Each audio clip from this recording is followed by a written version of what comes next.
आमजन, व्यापारी और उसके साथ साथ हर वर्ग के लोग इस वक्त हमारे साथ मौजूद हैं।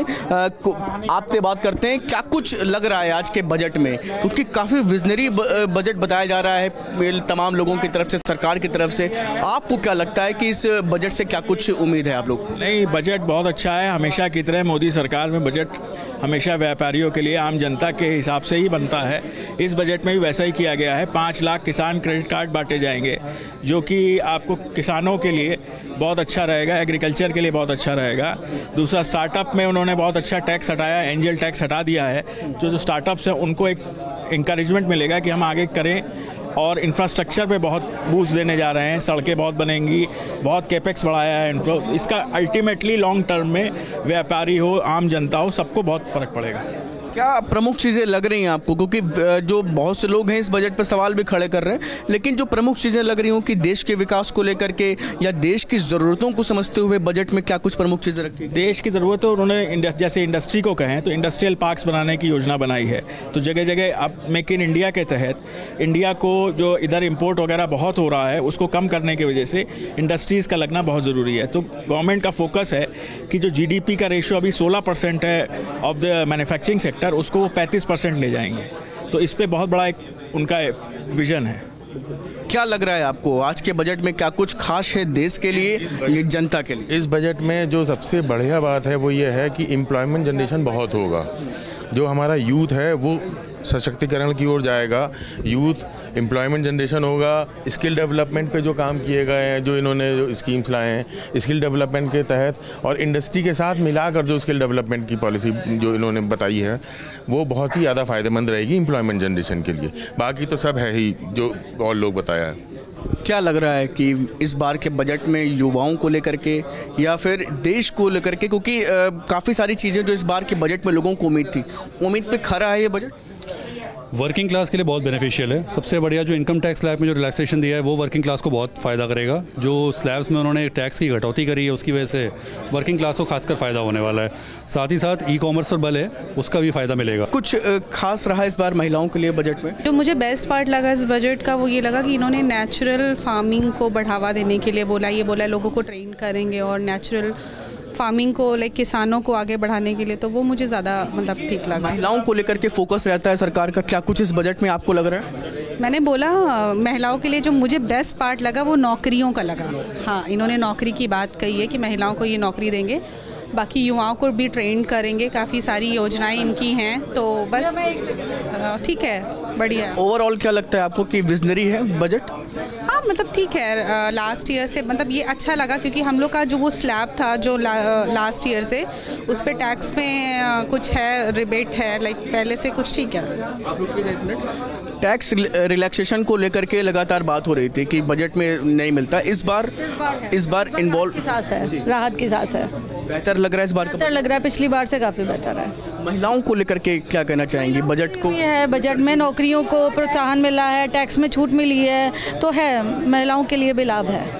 काफ़ी विजनरी बजट बताया जा रहा है कि, लेकिन देश के लोगों के लिए और बाकी देश की प्रगति को के मद्देनज़र क्या लगता है? देखिए, अभी उन्होंने जैसा कि बोला है कि थोड़ा टाइम लगेगा, तो किसी भी चीज़ को फॉलो करने में थोड़ा टाइम लगता है, तो धीरे धीरे टाइमली के हिसाब से सब कुछ सही होगा, राहत की सांस होगी। सरकार जो भी काम कर रही है वो देश की जनता के लिए कर रही है, हमारे लिए कर रही है। लगभग आपका कहना है कि हर वर्ग को राहत? बिल्कुल, हर वर्ग को राहत रखी गई है। आप देख सकते हैं कि अलग अलग लोगों की राय यहाँ पर सामने आई है। क्या कुछ खास रहा आज के बजट? आज का बजट पूरे देश के व्यापारियों के लिए, पूरे देश की जनता के लिए बहुत खास रहा। पूरे देश के लोगों की मांग थी कि टैक्स के स्लैब में परिवर्तन हो। आज वित्त मंत्री जी ने 3 लाख तक की इनकम बिल्कुल फ्री कर दी है। 3 से 7 लाख पे 5%, 7 से 12 लाख पे 10% और 12 से 15 लाख पे 20% और 15 लाख से ऊपर 30% किया है। ये स्वागत योग्य कदम है। इससे लोगों की आय बढ़ने से लोग कागज पे अमीर होंगे, लोगों की क्रय क्षमता बढ़ेगी। गोल्ड पर और सिल्वर पर उन्होंने जो कस्टम ड्यूटी हटाई है ये भी स्वागत योग्य है। व्यापारियों के दृष्टिकोण से मुद्रा लोन का उन्होंने 10 लाख से 20 लाख किया, ये भी स्वागत योग्य है। स्टार्टअप के लिए उन्होंने एंजल टैक्स को समाप्त किया है। ये सारे विषय देश को आगे बढ़ाने वाले विषय हैं। MSME को उन्होंने 100 करोड़ तक का कोलेटरल फ्री लोन देने की बात कही है। ये सारे विषय जो हैं निश्चित रूप से देश को आगे बढ़ाएंगे। ओवरऑल सभी वर्ग को टच करने की कोशिश की है। बिल्कुल, आप देख सकते हैं कि लोगों की अलग अलग राय। लोगों का ये भी कहना है कि देश के लिए विजनरी ये बजट है इस बार का, और हर वर्ग को सरकार ने इस बजट में पूरी तरह से राहत देने का प्रयास किया। वित्त मंत्री ने बजट पेश कर दिया है। बजट को हर वर्ग के लोग बहुत दिनों से इंतजार कर रहे थे, क्योंकि पिछली बार अंतरिम बजट पेश हुआ था और सरकार बनने के बाद उम्मीद ये की जा रही थी कि इस बजट से लोगों को काफ़ी उम्मीदें मिलेंगी। हर वर्ग इस बजट की ओर देख रहा था। हमारे साथ कानपुर के उद्योगपति हैं, क्योंकि कानपुर को औद्योगिक नगरी कहा जाता है और उद्योग धंधों को बढ़ावा देने के लिए सरकार पिछले कई सालों से दावा कर रही है। ऐसे में ये बजट उन दावों पर कितना खरा उतरता है, हमारे साथ बात करने के लिए कानपुर के उद्योगपति, उनसे ही बात करते हैं और जानने का प्रयास करते हैं कि जो सोच रहे थे क्या इस बजट में उनको मिल पाया, क्या उनकी उम्मीदें थी, इन उम्मीदों को क्या बजट ने पूरा किया। भाई साहब आप बताइए, सबसे युवा हैं, क्या लगता है इस बजट से कितनी उम्मीदें पूरी हुई? इस बजट से एमएसएमईज़ का जो मुद्रा लोन था वो 10 लाख से 20 लाख किया गया है और साथ ही आश्वासन दिया गया कि जो सिडबी की ब्रांचेज हैं वो प्रदेश और देश में बढ़ाई जाएंगी, जिससे कहीं ना कहीं एमएसएमईज़ को कुछ ना कुछ लाभ होगा और राहत मिलेगी। और साथ ही साथ जो इंटर्नशिप ऑफर की गई है युवाओं को 5,000 रुपये महीने की, उससे मुझे लगता है कहीं ना कहीं एम्प्लॉयमेंट जनरेट होगा और साथ ही में वही युवा आगे जाकर एमएसएमईज़ में आएगा। तो मुझे लगता है जो भविष्य है वो युवा है, जो इस देश का भविष्य है, जो कि आगे आने वाले समय में एमएसएमईज़ को चलाएगा। तो उसके लिए एक बहुत ही अच्छी अपॉर्चुनिटी सरकार द्वारा दी गई है। छोटे और मंझोले उद्योगों को बढ़ावा देने के लिए काम कर रही सरकार, लग रहा है आपको? नहीं, कुछ नहीं है। एमएसएमई तो बहुत व्यथित है, उत्साहवर्धक बजट नहीं है।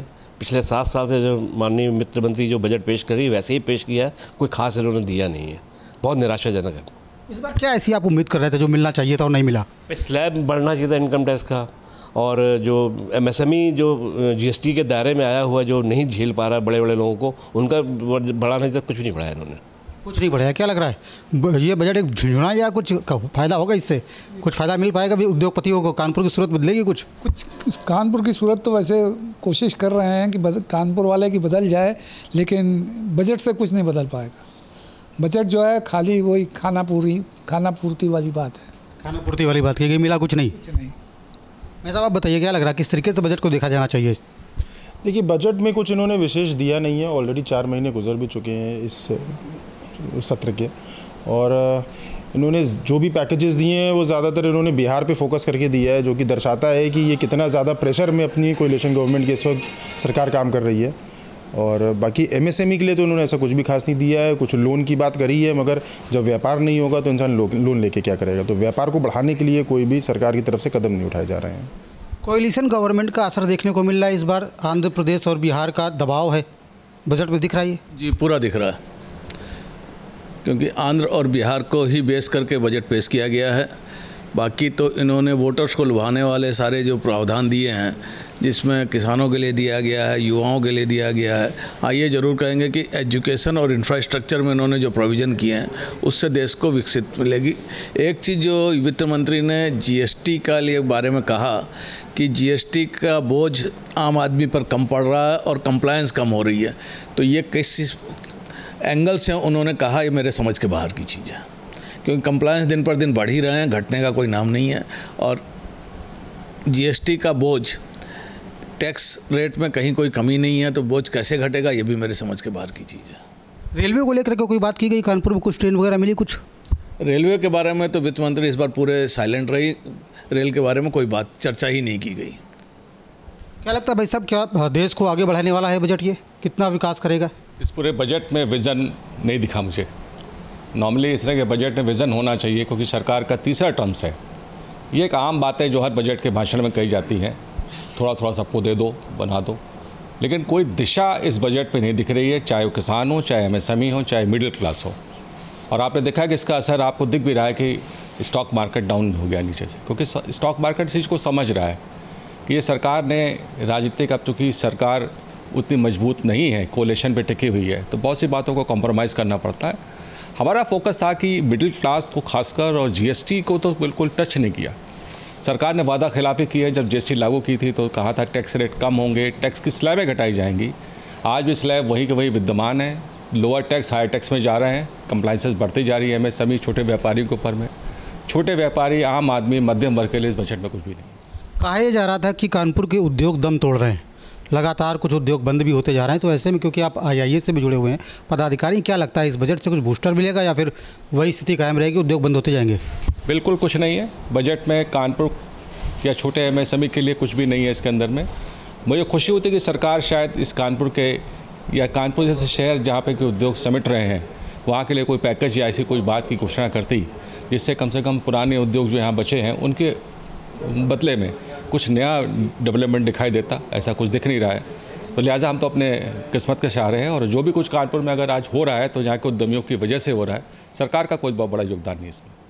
मतलब सरकार क्या उद्योगों को बढ़ावा नहीं दे रही? तमाम लंबी चौड़ी क्योंकि स्पीच वित्त मंत्री की सुनाई पड़ी, तो क्या लगता है उसको कुछ इम्पैक्ट भी दिखेगा या ऐसे ही है? मुझे तो ये लगता है कि कितना भी कर लें, ये बजट वो बजट, केवल बिहार पे ध्यान दिया, वोटिंग को ध्यान दे रहे हैं। आदमी केवल वोट को ध्यान दे रहे, कुछ नहीं कर रहा है। हम तो ये कहना चाहेंगे कि MSME सेक्टर जो भी है इसमें जो है, यदि ये लोग इंस्पेक्टर राज कम कर दें और जितनी भी आपकी है ये 20-25 जगह हम लोग लाइसेंस लेना पड़ता है, इंस्पेक्शन ये इंस्पेक्शन वो इंस्पेक्शन हुआ करता है, इसको अगर कम कर दें तो बजट कुछ भी बना दें, लोगों को राहत मिलेगी, MSME ढंग से प्रोवाइड कर जाएगा। ये हमारी आपसे कहना। उद्योग धंधों को इंस्पेक्टर राज जीने नहीं दे रहा, इतना परेशान कर रहा है। वो सत्यता है, ये इंस्पेक्टर राज की वजह से लोग बंद करके चले जाते, भैया आज जो है हम बंद कर देते, ये लोग आने वाले, वो आने वाले, बहुत लोग परेशान रहते हैं हर तरीके से। मैं खाद्य से जुड़ा हूँ और कहीं भी जाइए आप जो है बस ये दिखाइए वो दिखाइए, आप ये नहीं कहेंगे कि भैया ये कमी है आप इस बार पूरी कर लीजिए, अगली बार आपको देख लेंगे, नहीं, वो आपका पूरा इंस्पेक्शन करेंगे, वो परेशान करेंगे। इंस्पेक्टर राज जब तक ख़त्म नहीं होगा तब तक MSME सेक्टर बिल्कुल भी बढ़ नहीं पाएगा। 100 अत्याधुनिक टेस्टिंग लैब भी कही गई खाद्य विभाग स्थापित करेगा पूरे देश में इस तरीके से, उससे क्या लगता है कुछ फ़ायदा होगा? देखिए मुझे लगता है फ़ायदा तो कुछ नहीं होगा, क्योंकि लैब बनेंगी सब कुछ होगा, लेकिन अब मैं क्या बताऊँ आपसे कि वहाँ पर जाइए, आपके सैंपल भरा जाएगा और 25-30 तरह के आपकी टेस्टिंग होगी, 40 तरह की टेस्टिंग होगी, जिससे होगा क्या, पास होना ही नहीं है। आप जैसे पेस्टिसाइड जो है डाला जाता है, कोई भी अनाज ले लीजिए, कोई भी चीज़ ले लीजिए, आप पेस्टिसाइड डाला जाता है तो उसमें 0.1% का जो है गवर्नमेंट की तरफ से दिया हुआ है, लेकिन वो आपको 2.5-3% तो निकलेगा, आपका फेल हो जाएगा, फिर आपको पेनाल्टी लगेगी, आप परेशान होंगे, व्यापार बंद कर देंगे, ऐसे ही चलता रहेगा। कानपुर के जो उद्योगपति हैं उनको ये बजट पसंद नहीं आया है। उनका कहना ये है कि तमाम चीज़ें ऐसी हो सकती थी कि जिससे MSME जो उद्योग है वो बढ़ता, छोटे मझोले उद्योग हैं वो आगे बढ़ सकते थे, लेकिन उनके लिए कुछ भी ऐसा नहीं किया गया। ऐसे में ये बजट कानपुर की इंडस्ट्री के लिए निराशाजनक है, उद्योगपति इसे निराशाजनक बता रहे हैं।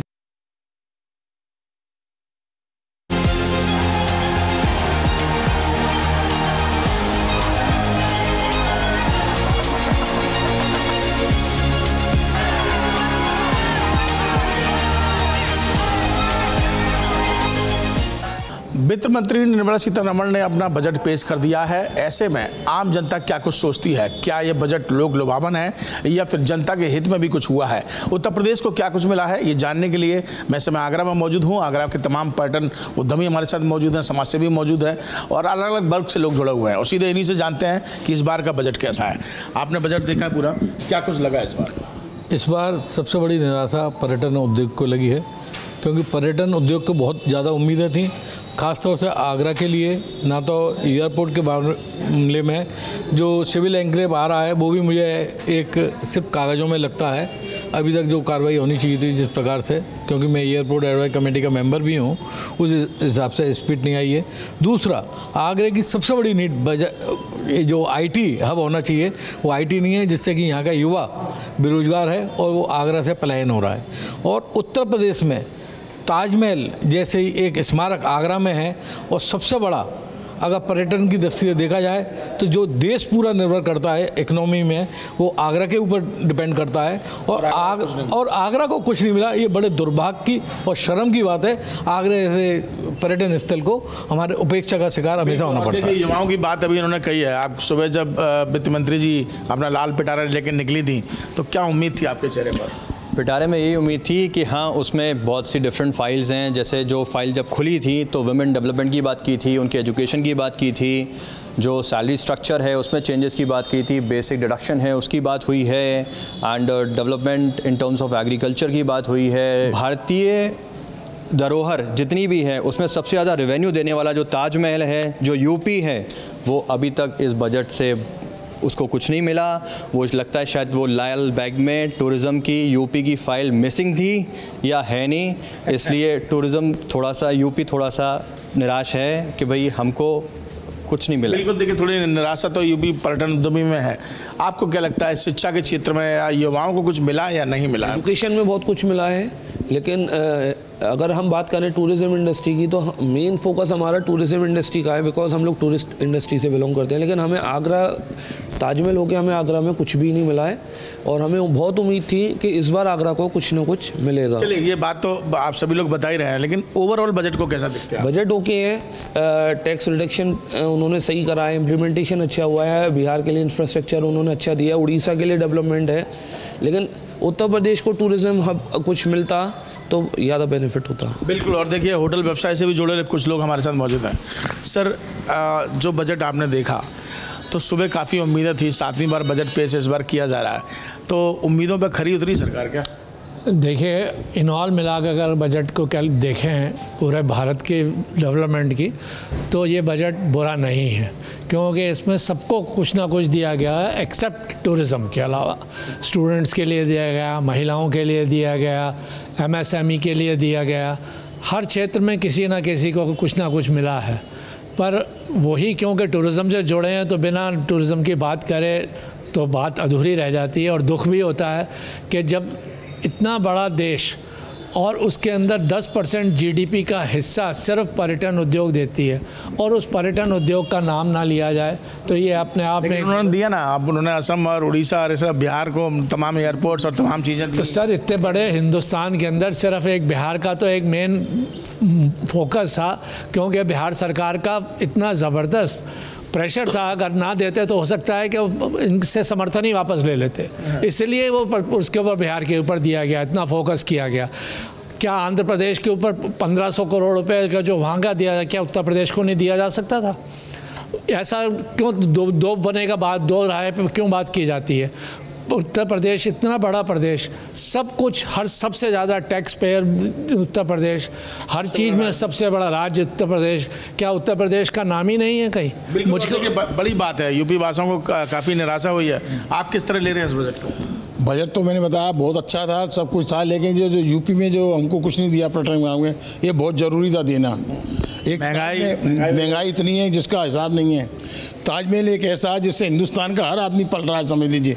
लाखों करोड़ लोग ताजमहल से पलते हैं, टैक्सी ड्राइवर आते हैं, दुनिया भर के गाइड वगैरह सब आगरा आते हैं, और यहाँ हम कुछ भी नहीं दिया, आज तक बैराज नहीं बना पाए। एयरपोर्ट दे देते, उसी से तसल्ली कर लेते। सोना और मोबाइल वगैरह तो सस्ता कर दिया। हाँ, लगता है कि नहीं, ठीक है, सोना मोबाइल वगैरह सस्ता कर दिया, पर उससे किसी का पेट नहीं भरेगा। वैसे ही आगरा पर्यटन उद्योग के नाम पर विश्व प्रसिद्ध है। यहाँ प्रदूषण के नाम से यहाँ से उद्योग धंधे सब उजाड़ दिए गए। हमें पूरी उम्मीद थी कि कम से कम IT उद्योग तो आगरा के लिए दिया ही जाएगा, जो कि प्रदूषण से मुक्त उद्योग है। यहाँ पलायन कर रहा है, वो रुकेगा कम से कम कुछ? वो भी रुकता, रोजगार भी मिलता और आगरा का पर्यटन व्यवसाय भी इससे बढ़ता। ऐसा नहीं कि पर्यटन व्यवसाय नहीं बढ़ता, परंतु पर्यटन की दृष्टि से तो ये निराशाजनक बजट है। बाकी ओवरऑल बजट जो है ठीक है। ओवरऑल आपको ठीक लगता है? सर, आपको बजट आपने देखा होगा, तमाम चीज़ें उसमें दी गई हैं। क्या लगता है कि आपको एज ए आगरा वासी आपको लगता है कि कुछ फ़ायदा हुआ है उत्तर प्रदेश को? उत्तर प्रदेश को फ़ायदे की बात तो नहीं है, लेकिन देश के विकास का बजट है, पॉपुलर बजट है, कोalition गवर्नमेंट है, तो गवर्नमेंट को सभी लोगों को देख के चलना है उसमें, तो उसी हिसाब से इन्होंने बजट बनाया है। मिड और जो स्मॉल उनके लिए 7 लाख रुपए तक उन्होंने छूट दे दी है, और गोल्ड पर छोटे मोटे आदमी गोल्ड के लिए गोल्ड पे ड्यूटी कम कर दी है, गोल्ड इंपोर्ट करने में आसानी है।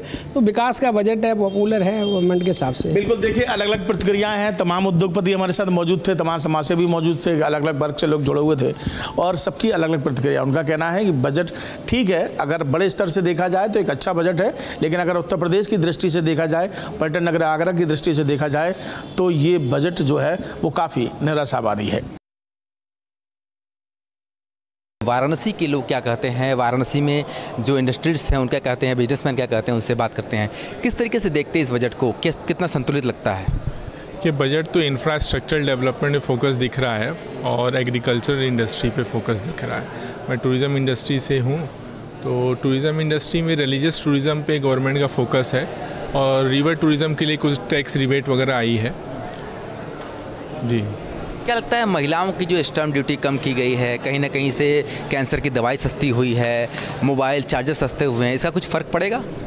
वेल ओवरऑल देखें तो नो डाउट जहाँ जहाँ नीड है वहाँ पे फ़र्क पड़ेगा। हमारी इन्वेस्टमेंट फिर डिस्करेज हो रही है। अब जैसे इस बार बजट में क्या हो गया कि long term capital gain, short term capital gain के रेट्स को अपलिफ्ट कर दिया गया है। तो कहीं ना कहीं आज की यूथ है जो कि मोर ऑफ म्यूचुअल फंड और शेयर्स में इन्वेस्टमेंट में बिलीव करती है। अगर उसके भी रेट्स बढ़ जाएंगे, सेम टाइम पे हमें अगर इन्वेस्टमेंट की छूट नहीं मिलेगी, तो कहीं ना कहीं ये यूथ के लिए थोड़ा डिस्करेजिंग बजट है अगर इनकम टैक्स के पॉइंट से देखें।